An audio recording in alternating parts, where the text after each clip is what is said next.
Buenas noches.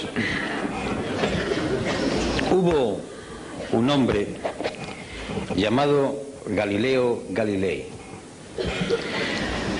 dedicado al estudio, a horas encerrado, viendo astros, sacando las conclusiones de su observación, que descubrió que la Tierra no estaba en el centro del universo, que se movía, y por tanto era el Sol el que ocupaba el centro y en torno al cual los planetas y entre ellos la Tierra giraban. Aquel descubrimiento se enfrentó a la verdad institucionalizada. El Vaticano, la Iglesia, las creencias populares del momento y la insistencia en el mantenimiento de lo que él había descubierto le costó ir a juicio.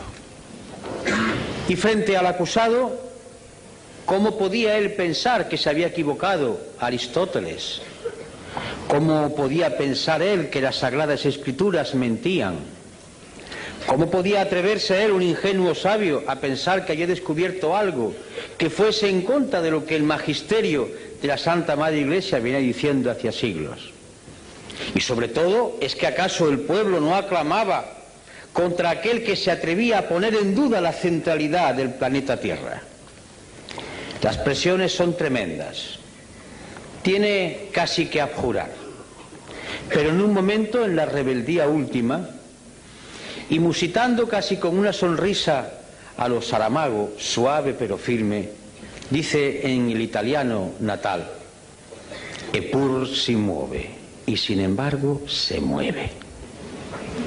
Porque los cálculos matemáticos, porque las observaciones, porque el ejercicio de la razón, porque lo que sus ojos estaban viendo noche tras noche, le estaban demostrando que era la Tierra la que se movía.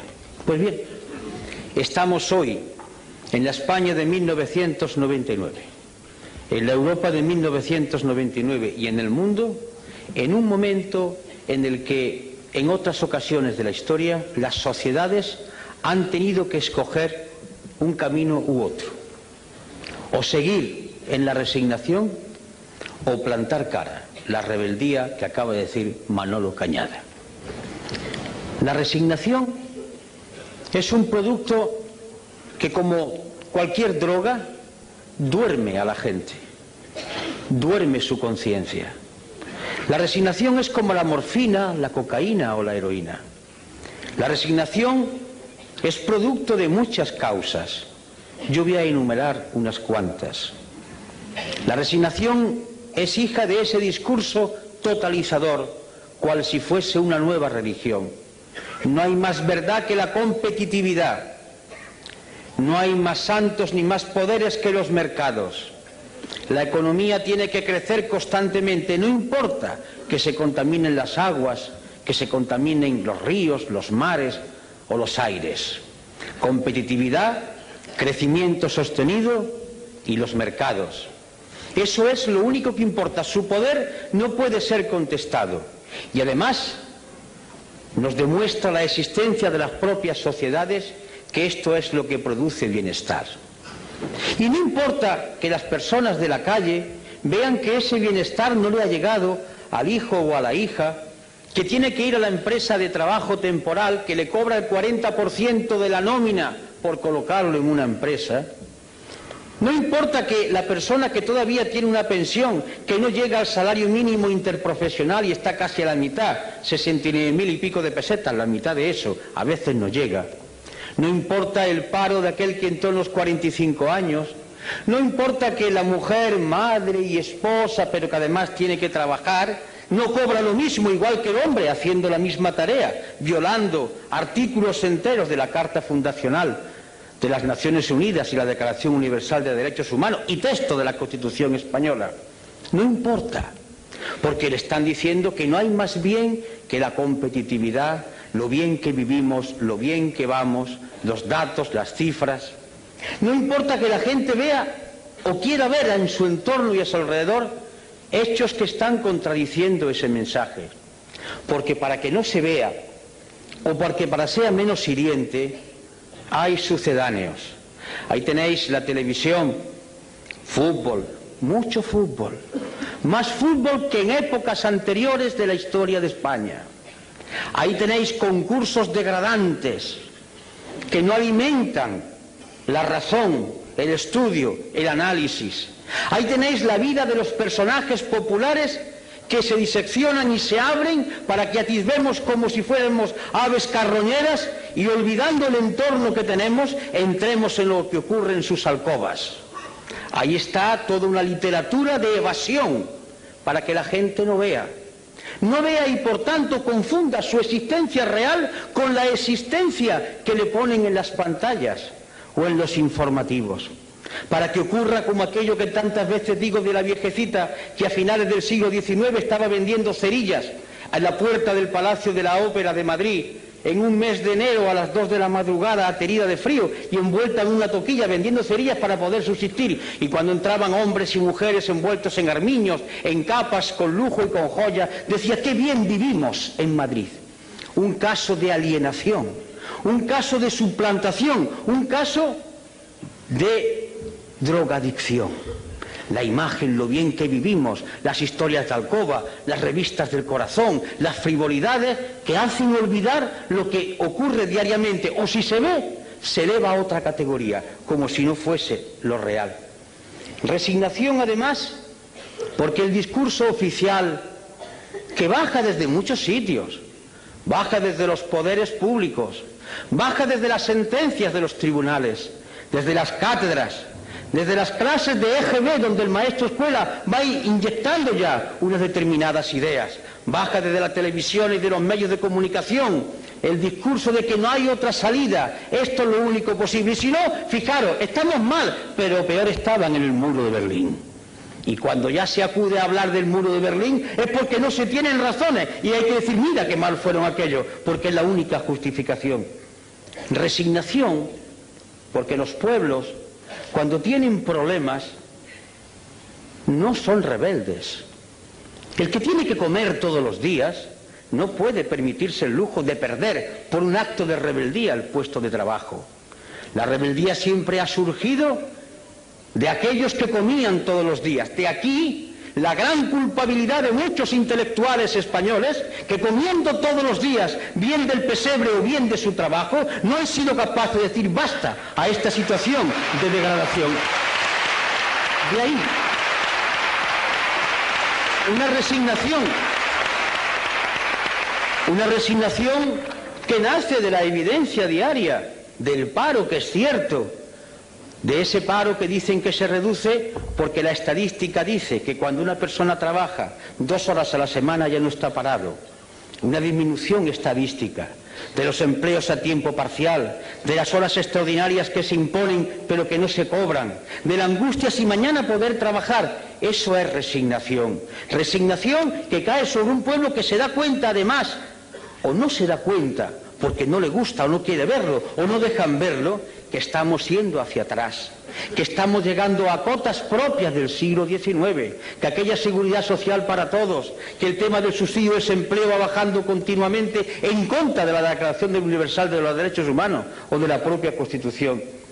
Resignación que surge de la culpabilidad del propio parado. Uno de los éxitos, entre comillas, del sistema americano es conseguir que el pobre, que el miserable se sienta culpable de su situación. Es la filosofía calvinista, hija del protestantismo. Tú eres culpable de tu situación, no has sido capaz de triunfar. Esa es la filosofía de la sociedad americana. Y si no has triunfado es porque tú eres el responsable. Esta sociedad da oportunidades a todo el mundo. Si tú no has podido hacerlo así, tú eres el culpable. Y entonces el oprimido, el pobrecito, el esclavo se echa en la responsabilidad de su situación. Es perfecto el dominio del poder. Un dominio del poder que ya no se basa en la fuerza, en la coacción, en la utilización de la Guardia Civil o del Ejército. Se basa en un dominio mucho más terrible, más duro, el dominio de la mente. Ese opio que cae desde los aparatos de televisor, ese opio que cae desde la sentencia de los tribunales, desde los discursos políticos, que va empapando la mentalidad de la gente y va diciendo calla, calla, calla, porque si no callas puede ser peor. Esa es la resignación que se produce como consecuencia de sentirse separado, que él es el autor de su situación. Y por tanto aquel compañero que ha sido acusado de que cobró una vez indebidamente el seguro de desempleo, ¡ah, miserable, tú eres el culpable! No importa que los ladrones de alto copete sean exhibidos como figuras brillantes a enseñarle a los hijos como ejemplo a seguir, pero el miserable que ha estafado solamente un mes del seguro de desempleo es el culpable de todo lo que está ocurriendo. Eso es resignación. Resignación que surge de los medios de comunicación, y no se me enfaden las cámaras, no va con vosotros, pero va con los que tienen el poder en vuestras empresas, va contra aquellos que optan por decirle al pueblo una parte de la verdad. Resignación que consiste en dar un credo único, decir todos amén a la competitividad, a la moneda única, estamos mejor que nunca, amén, amén, amén. Es el coro como una letanía que va uniformando el pensamiento, que va haciendo seres totalmente iguales, como describía lo que podía ser el futuro Orwell en 1984. Esa resignación, por tanto, es hija de una economía, de un sistema político que confunde muchas cosas. Una información que está haciendo surgir en nuestros universitarios, en nuestros institutos, en nuestras academias, en las escuelas básicas, la cultura del sí o no, propia del ordenador. La vida está llena de colores, de tonos, y por tanto el lenguaje es mucho más vivo cuanto hay más cosas que hay que ser descritas. Sí o no, blanco o negro, derechas o izquierdas. Conteste usted como el ordenador, afirmativo, negativo, afirmativo, negativo. Se busca ya no al ser humano pensante capaz de la reflexión, de la duda o de la inquietud, se busca al esclavo sin pensamiento. Y por eso no se quiere la historia, y por eso se desdeña la memoria, porque los seres humanos somos hijos de la memoria. Yo soy lo que soy porque viví con mis padres, mis recuerdos, mi historia, mis vivencias. Yo soy la actualización de todo un pasado que está vivo. Si me quitan la memoria soy un zombi, un muerto viviente. Y queremos pueblos de muertos vivientes, que se estimulen por el último partido del Mars Madrid, que se estimulen por la última historia del tal o cual conde o de tal o cual señora, que digan en los corrillos, incluso en los parlamentos y en los lugares donde había que debatirse de los problemas, se cuenten chistes de la vida privada para olvidar la tremenda realidad. Escapismo, droga. Igual que la heroína, igual que la cocaína, droga, escapismo, sedar el pensamiento, aniquilar el espíritu crítico y por tanto fomentar la resignación y frivolidad, mucha frivolidad. Y por tanto la política entendida como compraventa de votos. No importa, ¿qué es lo que quiere el pueblo? Al pueblo al cual convenientemente se le va a decir lo que quiere a través de determinados medios. Más fútbol, pues más fútbol. Pero es que yo pienso que no, es que tú tienes que decir lo que le gusta al pueblo, al cual yo, mediante medios de comunicación finísimos, le voy diciendo qué es lo que le conviene. Pero yo represento un proyecto, yo quiero explicar un proyecto, yo quiero dirigir a mi pueblo del cual formo parte para decirle el punto de vista de nuestra organización. No, no, no, lo que conviene es que ganes votos. Eso no está bien dicho. Tienes que ser respetable, tienes que hablar y decirlo políticamente correcto, el buen tono, como el chico de la burguesía del siglo XIX. Niño, eso no se hace, eso no se dice, tú lo haces por bajo cuerda, porque todo debe permanecer como si aquí no ocurriera nada. Es decir, la cultura de la hipocresía, crear una sociedad hipócrita, que miente a sabiendas, que sabe que está diciendo algo que nadie cree, pero lo importante no es decirlo, lo importante es que hay que hacerlo, pero que no se diga. Y ese cáncer va avanzando, degradando, corrompiendo y aniquilando las fuerzas para combatir. Y ese es un camino, sin duda dulce, es la muerte lenta, como se consume un brasero, como van muriendo aquellos que beben la cicuta, muerte que le dieron al gran Sócrates. Va durmiendo paulatinamente todo el organismo y se muere uno con la sonrisa en los labios, pero muere. Y el otro camino es lo que ha dicho Manolo, rebeldía.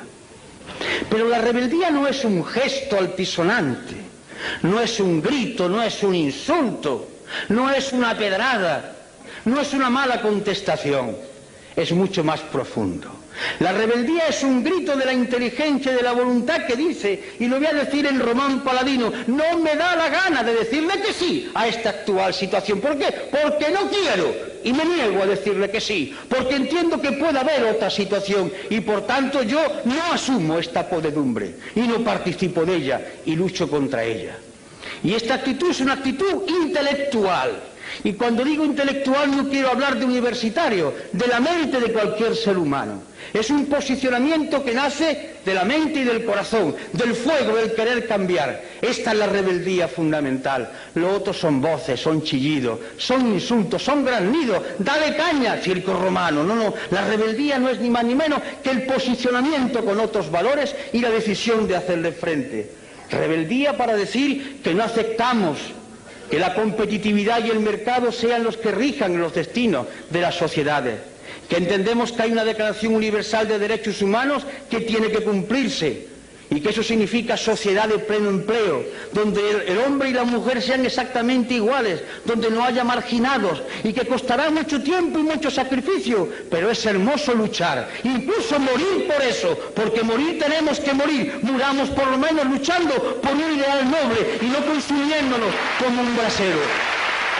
Y significa esa rebeldía fundacional en cuanto a entidad humana, significa defender con esa suave ironía, con esa tranquilidad que el maestro Saramago hace, porque es una gloria verlo contestar a los periodistas con esa suave ironía, con esa tremenda dureza de fondo, pero flexibilidad en el lenguaje. Significa defender que hay valores que deben ser mantenidos, el hermoso valor de la igualdad. Como decía uno, la sangre es roja y todos la tenemos roja, no hay sangre azul. Y además, como decía otro, todos los corazones, salvo alguna excepción, están en la izquierda. Por tanto, esa igualdad que hace que los seres humanos nazcan de la misma manera. Una igualdad esencial, no igualitarismo. Y por tanto, dignidad de la persona por ser lo que es, persona. Y junto a la igualdad, la libertad. Pero hablar de libertad es algo muy grande, porque libertad es asumir que se tiene la conciencia libre, que no es lo mismo que libertad de conciencia.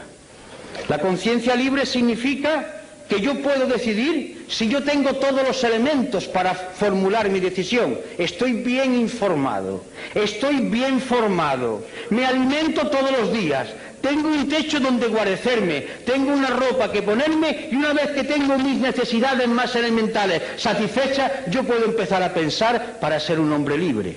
Porque si yo tengo que buscar el trabajo trampeando como sea, poniéndome en la cola del paro, vendiéndome por 4 perras porque tengo que comer los míos y yo no soy un hombre libre, aunque mañana me permitan que vaya a votar en las urnas. Yo voy movido por mi hambre, por mi necesidad de tener que venderme en cada momento para el trabajo.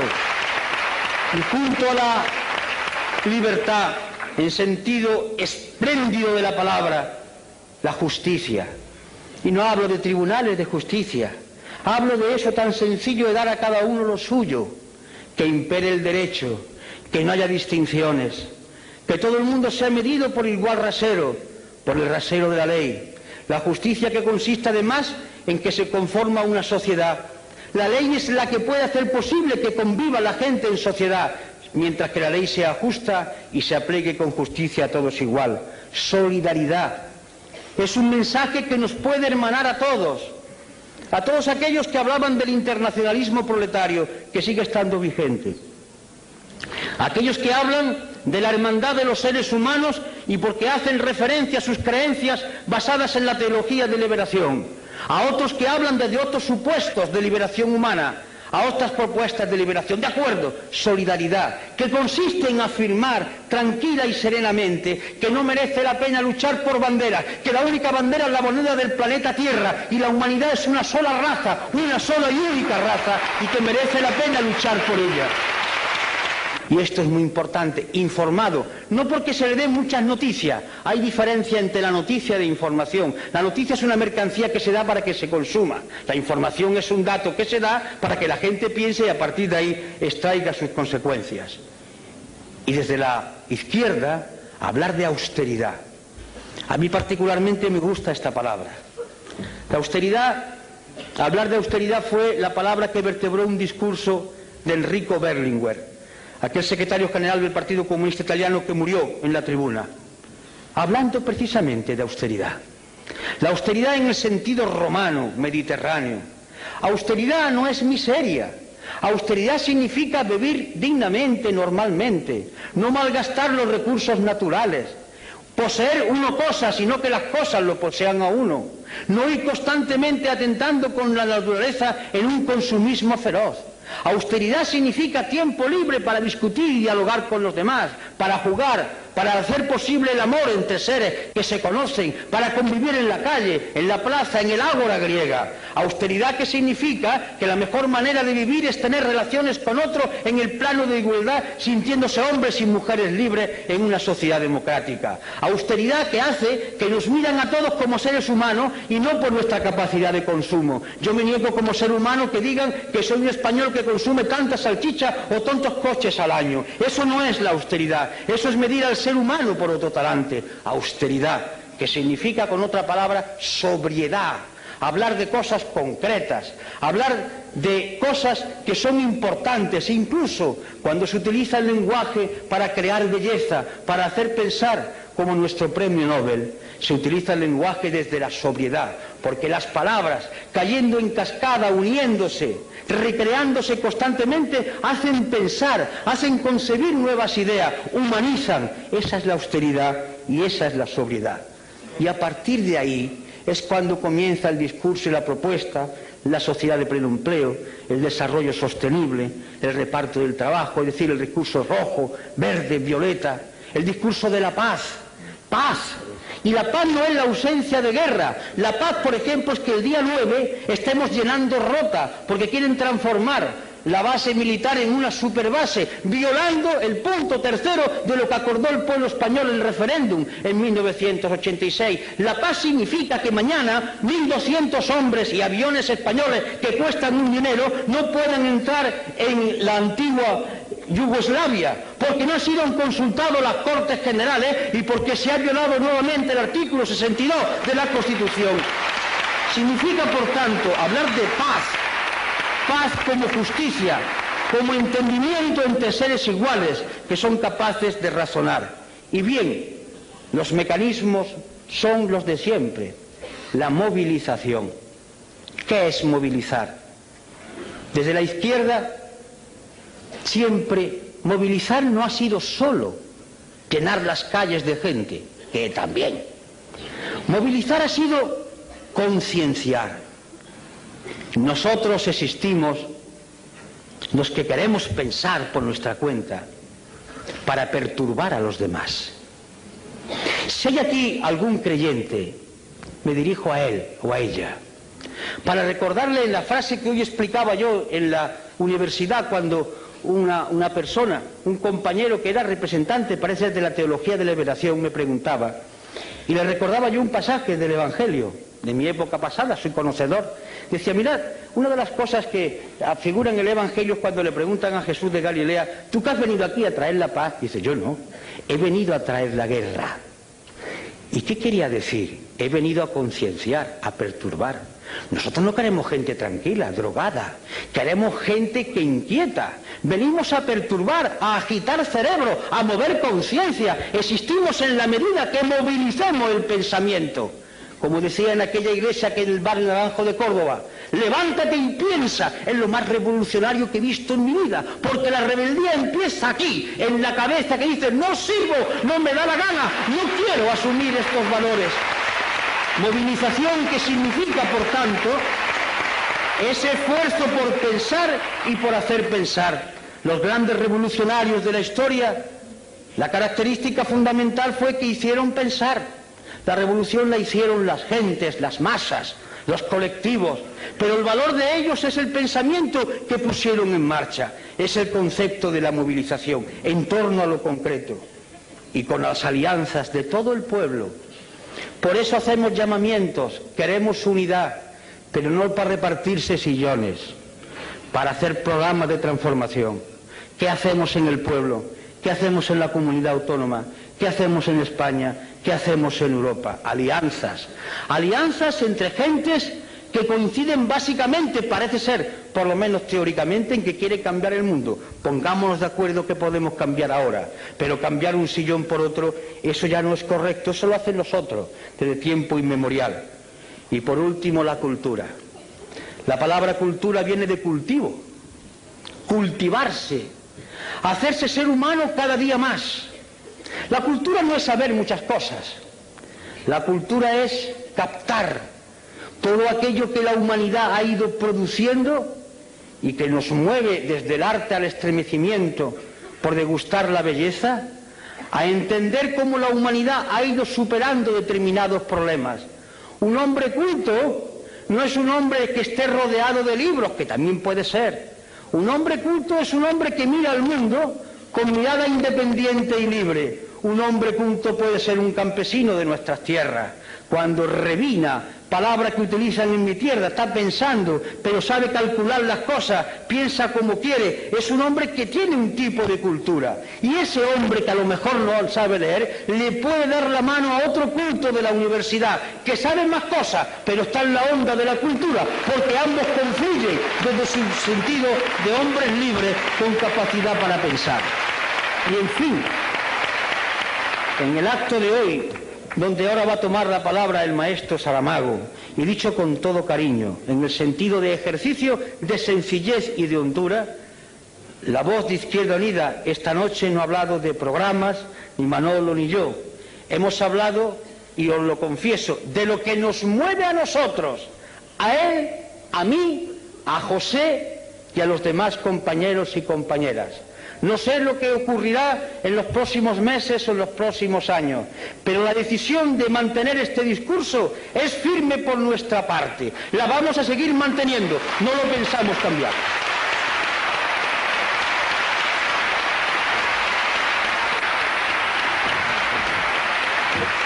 Gracias.